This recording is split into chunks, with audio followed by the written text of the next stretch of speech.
ನಮಸ್ಕಾರ ಬಂಧುಗಳೇ. ಇವತ್ತಿನ ಒಂದು ವಿಡಿಯೋದಲ್ಲಿ ನಾವು ವೆಜ್ ಸ್ಯಾಂಡ್ವಿಚ್ ಮಾಡುವ ವಿಧಾನವನ್ನು ನೋಡೋಣ. ಬನ್ನಿ, ಸಿಂಪಲ್ಲಾಗಿ ಮನೆಯಲ್ಲೇ ಯಾವ ರೀತಿ ಮಾಡೋದು ಅಂತ ನೋಡೋಣ. ಮೊದಲಿಗೆ ಒಂದು ಬೌಲ್ನ ತೆಗೆದುಕೊಳ್ಳಿ. ಈ ಬೌಲ್ ಒಳಗಡೆ ಒಂದು ಎಲೆಕೋಸನ್ನ ಹಚ್ಚಿಬಿಟ್ಟು ಹಾಕೊಳ್ಳಿ. ನಂತರ ಈ ಎಲೆಕೋಸು ಜೊತೆಗೆ ಒಂದು ಅರ್ಧದ ಕಪ್ಪಷ್ಟು ಈರುಳ್ಳಿಯನ್ನು ಹಾಕ್ಕೊಳ್ಬೇಕಾಗುತ್ತೆ. ನಂತರ ಒಂದು ಅರ್ಧ ಕಪ್ಪಷ್ಟು ಕ್ಯಾಪ್ಸಿಕಮ್ನ ಹಾಕ್ಕೊಳ್ಬೇಕಾಗುತ್ತೆ. ನಂತರ ಒಂದು ಅರ್ಧದಷ್ಟು ಟೊಮೊಟೊವನ್ನು ಹಾಕ್ಕೊಳ್ಬೇಕಾಗುತ್ತೆ. ನಂತರ ಒಂದು ಅರ್ಧದಷ್ಟು ಕಪ್ಪಷ್ಟು ಸೌತೆಕಾಯಿನ ಹಾಕ್ಕೊಳ್ಬೇಕು.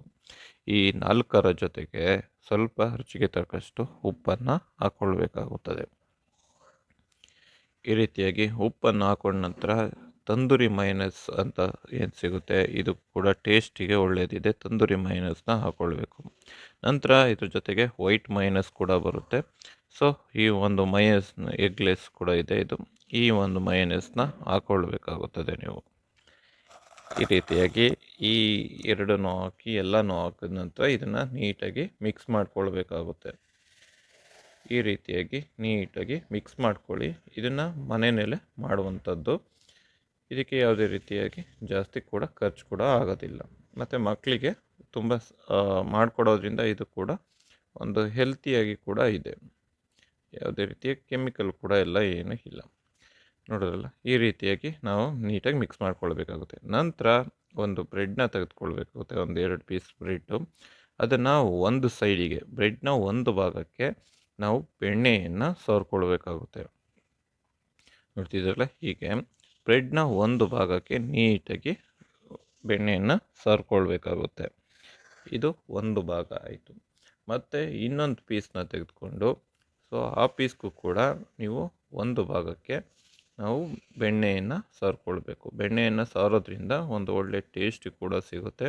ಹಾಗೆ ಒಂದು ಗರಂ ಆಗಿ ಕೂಡ ಈ ಒಂದು ವೆಜ್ ಸ್ಯಾಂಡ್ವಿಚ್ ಕೂಡ ರೆಡಿ ಆಗೋಕ್ಕೆ ತುಂಬ ಈಸಿಯಾಗುತ್ತೆ. ಈ ರೀತಿಯಾಗಿ ಬ್ರೆಡ್ನ ಎರಡು ಪೀಸಿಗೆ ಒಂದು ಭಾಗಕ್ಕೆ ಬೆಣ್ಣೆಯನ್ನು ಸವರ್ಕೊಳ್ಬೇಕಾಗುತ್ತೆ. ನಂತರ ನಾವು ಇದೇನು ಕಲಸಿಟ್ಟಿದ್ದೀವಲ್ಲ ವೆಜಿಟೇಬಲು, ಇದನ್ನು ನಾವು ಈ ಬ್ರೆಡ್ನ ನಾವು ಬೆಣ್ಣೆ ಹಚ್ಚಿರುವಂತಹ ಒಂದು ಭಾಗಕ್ಕೆ ನಾವು ಇದನ್ನು ಹಾಕ್ಕೊಳ್ಬೇಕಾಗುತ್ತೆ. ಈ ರೀತಿಯಾಗಿ ಒಂದು ಭಾಗಕ್ಕೆ ನೀಟಾಗಿ ಎಲ್ಲ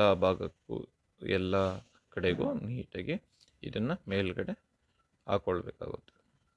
ನಾವು ಯಾವ ಭಾಗಕ್ಕೆ ಬೆಣ್ಣೆ ಹಚ್ಚಿದ್ದೀವಿ ಆ ಭಾಗದ ಮೇಲ್ಗಡೆ ನಾವು ಕಲಸಿಟ್ಟಿರ್ತಕ್ಕಂತಹ ಈ ಒಂದು ವೆಜಿಟೇಬಲ್ ಏನಿದೆ ಇದನ್ನು ಹಾಕ್ಬಿಟ್ಟು, ನಂತರ ನಾವು ಬೆಣ್ಣೆ ಹಚ್ಚಿರುವ ಭಾಗದಿಂದನೇ ಇದನ್ನು ಮುಚ್ಚಬೇಕಾಗುತ್ತೆ. ನಂತರ ಒಂದು ತವ ತೆಗೆದುಕೊಂಡು ತವನ ಬಿಸಿ ಮಾಡಿಬಿಟ್ಟು ಲೋ ಫ್ಲೇಮಲ್ಲಿ ಇಟ್ಟು ಇದನ್ನು ನಾವು ಮೇಲ್ಗಡೆ ಇಡಬೇಕಾಗುತ್ತೆ. ನೀಟಾಗಿ ಇದನ್ನು ಬರ್ನ್ ಮಾಡಬೇಕು. ಈ ರೀತಿಯಾಗಿ ಲೈಟಾಗಿ ಬರ್ನ್ ಆದ ನಂತರ ನಾವು ಈ ರೀತಿಯಾಗಿ ಒಂದು ಲೋ ಫ್ಲೇಮಲ್ಲೇ ಇಟ್ಟು ಇದನ್ನು ನಾವು ಬೇಯಿಸ್ಕೊಳ್ಬೇಕಾಗುತ್ತೆ. ನಂತರ ಇದನ್ನು ಮತ್ತೆ ಉಲ್ಟಾ ಮಾಡಿ ಎರಡು ಭಾಗನೂ ಕೂಡ ನೀಟಾಗಿ ಬೇಯಿಸ್ಕೊಳ್ಬೇಕಾಗುತ್ತೆ. ಈ ರೀತಿಯಾಗಿ ಎರಡು ಭಾಗ ಕೂಡ ಒಂದೇ ಕಲರ್ ಬರೋ ಥರ ಬೇಯಿಸ್ಕೊಳ್ಬೇಕು. ಇದನ್ನು ಜಾಸ್ತಿ ಕೂಡ ಬೇಯಿಸ್ಕೊಳ್ಬಾರ್ದು. ನಂತರ ಇದನ್ನು ಒಂದು ಪ್ಲೇಟ್ಗಳಿಗೆ ನಾವು ಹಾಕ್ಕೊಳ್ಬೇಕಾಗುತ್ತೆ. ಪ್ಲೇಟ್ಗೆ ಹಾಕ್ಕೊಂಡು ನೀಟಾಗಿ ಇದನ್ನು ಒಂದು ಚಾಕು ತೆಗೆದುಕೊಂಡು ಚಾಕುವಿನಿಂದ ಎರಡು ಭಾಗ ಮಾಡ್ಕೊಳ್ಬೇಕಾಗುತ್ತದೆ. ಈ ರೀತಿಯಾಗಿ ಎರಡು ಭಾಗ ಮಾಡಿಕೊಂಡ್ರೆ ನಮಗೆ ತಿನ್ನೋದಕ್ಕೆ ಈಸಿ ಕೂಡ ಆಗುತ್ತೆ. ನಿಮಗೆ ಬೇಕು ಅಂದರೆ ಯಾವ ಶೇಪಲ್ಲಿ ಬೇಕೋ ಆ ಶೇಪಲ್ಲಿ ಇದನ್ನು ಕಟ್ ಮಾಡ್ಕೊಳ್ಬೋದು. ನಂತರ ಇದಕ್ಕೆ ಟೊಮೊಟೊ ಕೆಚಪ್ನ ಹಾಕ್ಕೊಂಡ್ಬಿಟ್ಟು ತಿನ್ನೋದಕ್ಕೆ ರೆಡಿಯಾಗುತ್ತೆ. ನೋಡೋದಲ್ಲ, ಎಷ್ಟು ಈಸಿಯಾಗಿ ವೆರಿ ಸಿಂಪಲ್ಲಾಗಿ ನಾವು ವೆಜಿಟೇಬಲ್ ಸ್ಯಾಂಡ್ವಿಚ್ನ ಮಾಡಿದ್ದೀವಿ. ಈ ಒಂದು ವಿಡಿಯೋ ನಿಮಗೆ ಇಷ್ಟ ಆಗಿದ್ದರೆ ದಯವಿಟ್ಟು ಲೈಕ್ ಮಾಡಿ, ಶೇರ್ ಮಾಡಿ, ಕಮೆಂಟ್ ಕೂಡ ಮಾಡಿ. ಇನ್ನಷ್ಟು ಹೆಚ್ಚಿನ ವಿಡಿಯೋಗಳಿಗಾಗಿ ದಯವಿಟ್ಟು ಈ ಒಂದು ಚಾನಲ್ನ ಸಬ್ಸ್ಕ್ರೈಬ್ ಮಾಡಿ.